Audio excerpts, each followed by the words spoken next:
Alright, so today we're going to strip the fry from this female.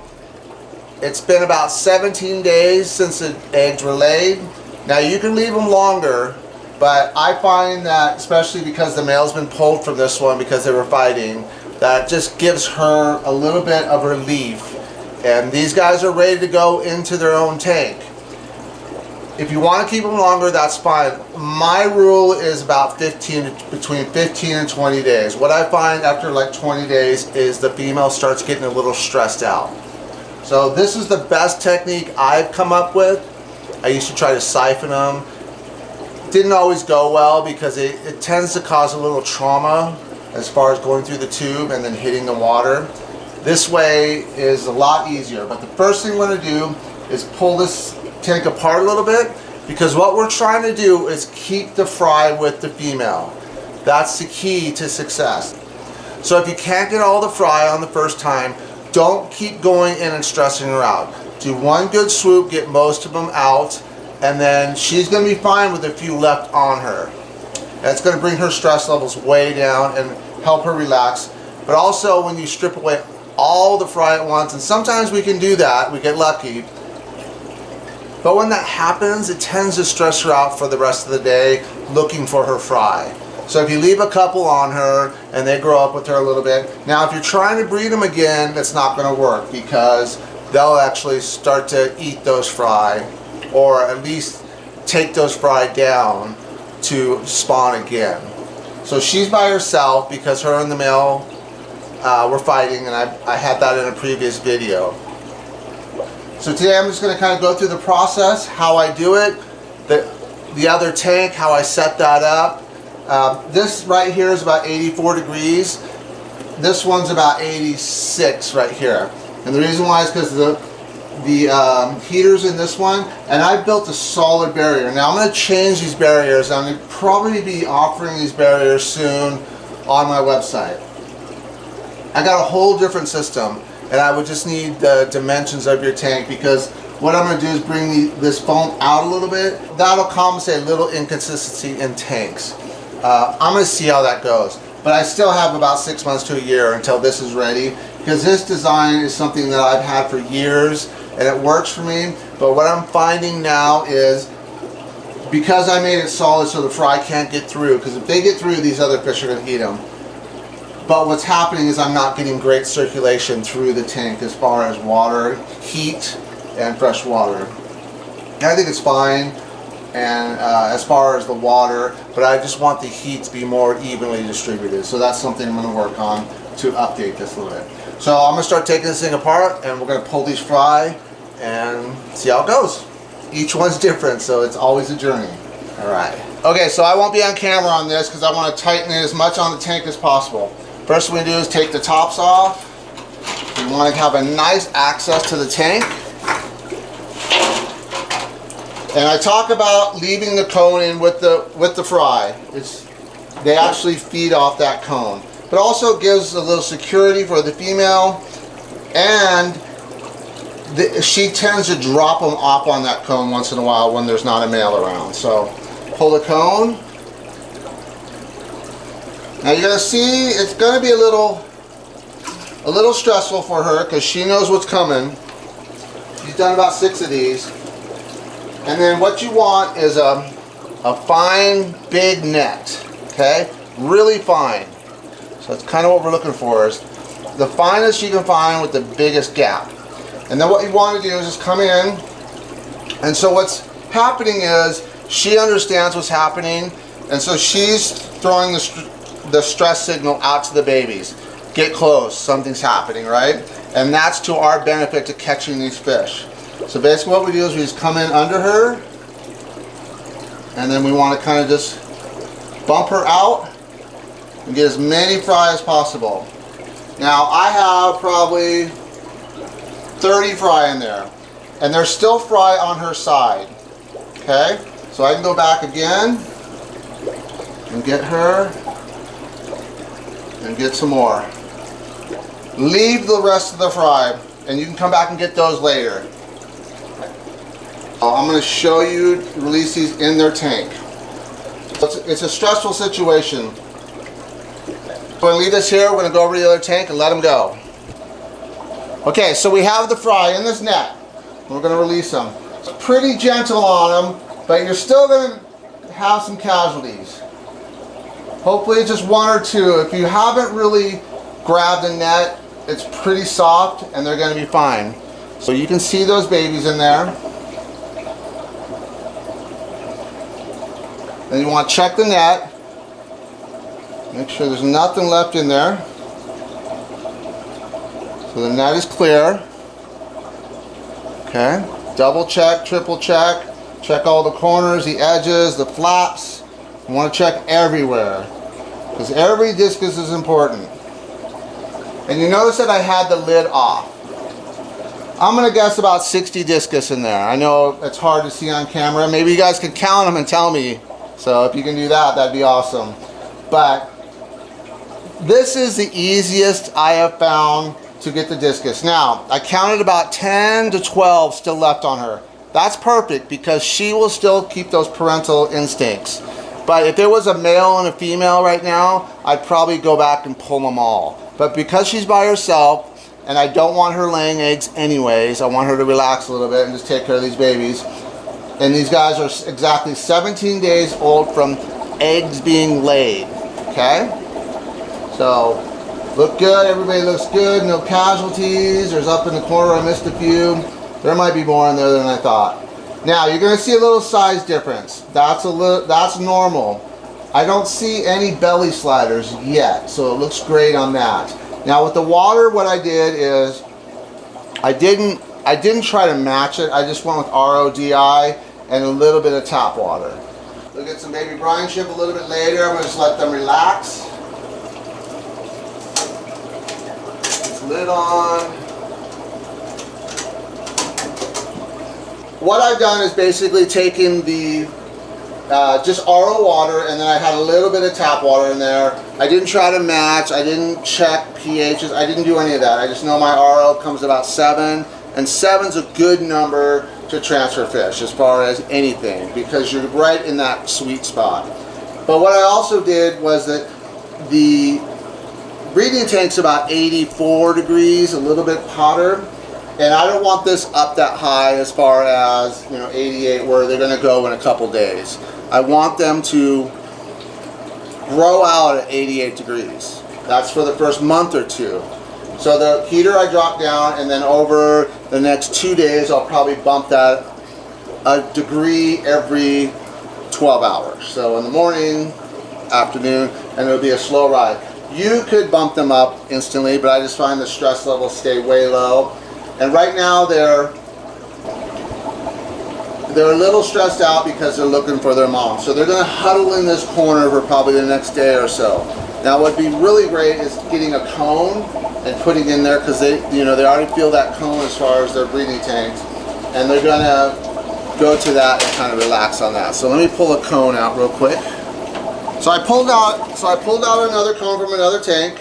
I'm not worried about cross-contamination. They're fine. But you'll notice that it's a live cone, so it's all kinds of bacteria. There's snails on it. They're everything I need. So I like snails in my growout tanks because they tend to eat the rotten food at night. So what I do is, and this will help them relax, because you got to realize when they're on the parents, they come to this cone when the parents want relief. So you put the cone in, making sure you're not going to smash any.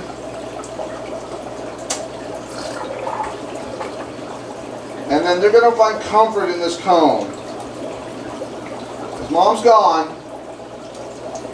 but they spend a lot of time in the breeding tank on the cone. Now you see there is a little bit of detritus in there.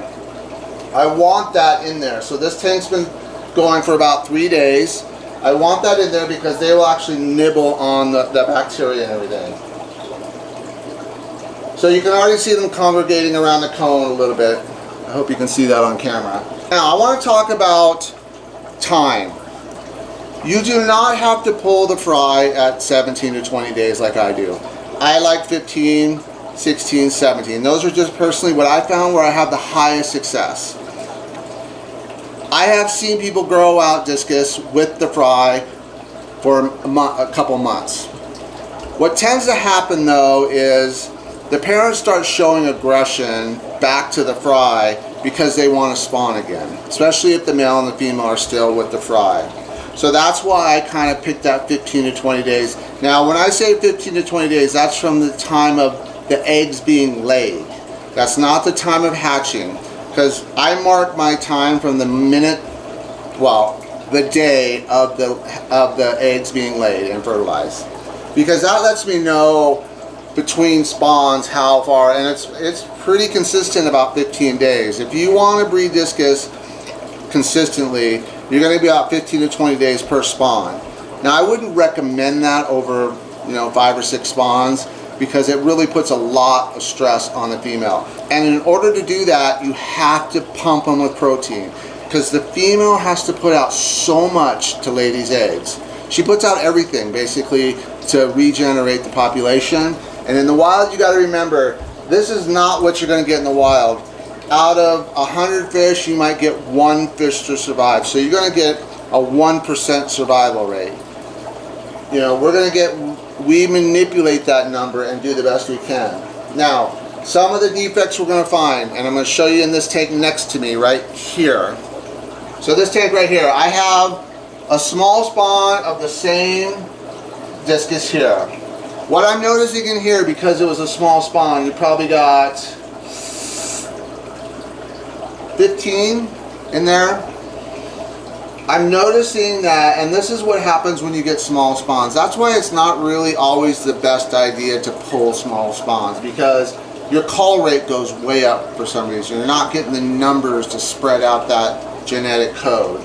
So what happens in here is I see 2 or 3 belly sliders, I see a couple chipped fins, and this was their first spawn. Now, is that genetics? I'm not sure. I can't tell you, because both of these fish are pretty close to wild fish. It could be. Usually that happens when you get more inbreeding, when a brother and sister breed, or a mom and a son breed, or a son, and that's what a lot of breeders do, because they're trying to get that genetics into that strain. And then if they get 3 or 4 fish out of that, they can respawn that fish when it grows out to keep that code going, and then bring in new genes to kind of dilute it a little bit so it's not so inbred. But I can tell you right now, out of 15, probably half of those fish have to be culled, because there's so many issues going on. And even though I'm looking at these fish, different sizes, definitely different sizes, but as far as the swimming, I don't see really any. Now there's a little tiny guy here, but and that when they get that small, they probably will not grow into big discus. But what's happening here is there's really no belly sliders at all, which is awesome. That's amazing. So that tells me this is a great spawn. And the parents can figure out when a baby discus isn't going to make it, and they will sometimes just eat those discus for protein, because they're like, oh, this fish isn't going to be viable, so I might as well eat him or her to bring up my protein levels and to be able to spawn again at a high level. I know it sounds harsh. We come into it with emotions, they come into it with reality. They have to reproduce to keep their species alive. Pretty simple procedure, not hard at all. It's just the best way I have found to transfer fish fry from parents, and that's scoop. She still looks comfortable. She has about 10 babies on her side. I'm going to let those ride for a little, get her relaxed. But you see how relaxed she is. She's relaxed because she still has fry. Now, she understands that some are gone, but in the wild, you have to understand that happens a lot. So as long as she still has some babies on her side, she's going to be okay. This is their 3rd spawn. First 2 really small. This one, in the 60, 65. I would love to get 100 and 150 fry spawn from them, and then I would probably let them just retire, because she's done a lot. She's done 1, 2, 3, 4, 5, 6 successful spawns. So she's a great female. Now, what I would do is just put her away for 6 months, let her just recoup, and then in 6 months try to breed her again.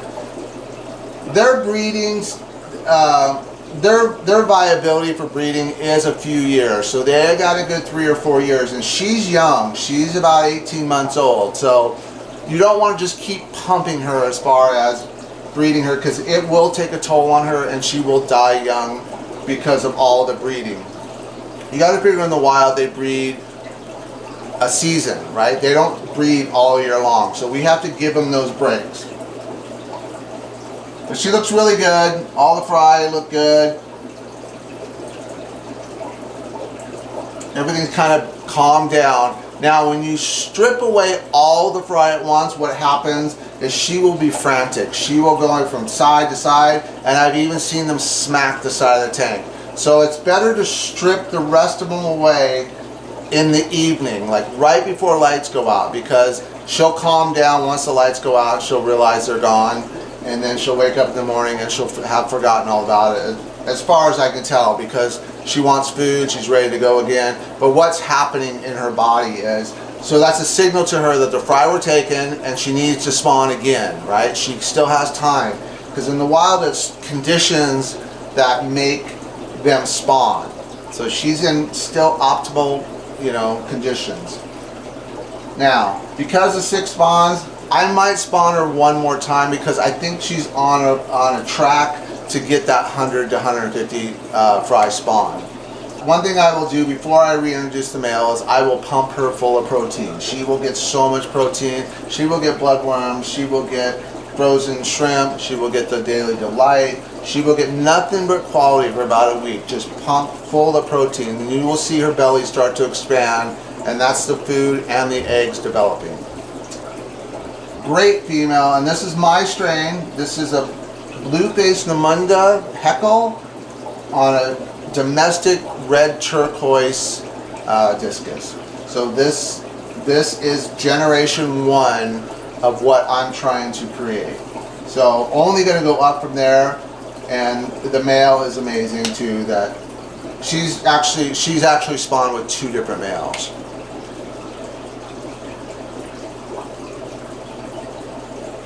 She has a little stress. She's not breathing heavy. She's just kind of looking around, and she still has those babies on her side. She's feeling pretty good about it. She's searching. She's looking, but she's not stressed, because when they stress, they start smacking the sides, and they start. She's roaming the tank looking, but she understands. Okay, I still have some fry. I'm good. I'm gonna be okay. So. As a breeder, this is hard. So you want them to have a natural response to growing out their fry. But you have to understand, in the wild, they're spawning in groups of hundreds. And they can leave those fry and go search for food, and those fry are basically on a leaf, kind of just hanging out. They can get a break. In these small tanks, they cannot get a break. So that's why the theory is more we pull them out for 20 days. Now, like I said, there's people that keep them for months with them, and that's fine, especially in a big setting. That would be great. But I just find that when I've tried to do that, I don't get the best quality discus growth as far as keeping with the parents. Because I think, it can be done, especially at this level, with just a few. It'd probably work out pretty well. But my thought process is I already have a tank, and I got to feed that tank. I don't want to worry about growing babies in another tank if I don't have to. So that's kind of my thought process. But like I said, there's all different kinds of theories, and there's all different kinds of techniques, and there's all different kinds of people that do this that have their own set way. So take it with a grain of salt. This is just me showing you how I do it. And I've been doing it for years this way, with very, very high success rates. I just want to make that very clear. This is not set in stone. This is just how I find the most success. And that's another thing I've never really talked about. With smaller spawns, they tend to get eaten quicker, because the female understands that it's not a successful spawn, and she can eat those few fry to have a better spawn in the future. I hope that made sense, but she's a great female. I'm so stoked that I was able to make this happen as far as getting this strain. and I have to tell you, it was kind of an accident. The two fish that were together weren't really supposed to be a pair, and one day I came and there was fry on the cone, and same thing, the female kicked the crap out of the male, and the male was big. He was like, whew, dinner plate. So this little female kicked the crap out of this big old wild heckle. And so I pulled the heckle and she raised the fry. I think there was like 60 fry. And there was 3 fry that just came out amazing, and she's probably the best. But the other 2 fry were male. So she was, when you get something like this as far as a female, you're gonna want to really focus on that, because that fish right there is 1 in a million. So, I mean, shape, size, black ring, blue top, great turquoise color for a wild, great eye size, great red eyes. I mean, to have a fish like that as a breeder and that you've spawned and grown is like the ultimate. It's like the ultimate success story. So I want to be careful with her. I don't want to push her and put her in a situation where she will, you know, deteriorate in front of my eyes, because that's not a good thing. So I have to be careful with her and take my time and not push her. She's done an amazing job. But if I come in the morning and those fry would be gone, then yeah, then I understand that that's something that happens sometimes. And I've had like big spawns, like usually when they're really young, like 60, 70 fry, go to bed and in the morning they're gone, because the male and the female just turned on them and said, you know what, let's eat these things so we can spawn again. But alright guys, thanks for watching. I hope this helps somebody. If you have any questions or comments, leave them down below and I will get back to you hopefully within 24 hours. Alright guys, take care, bye.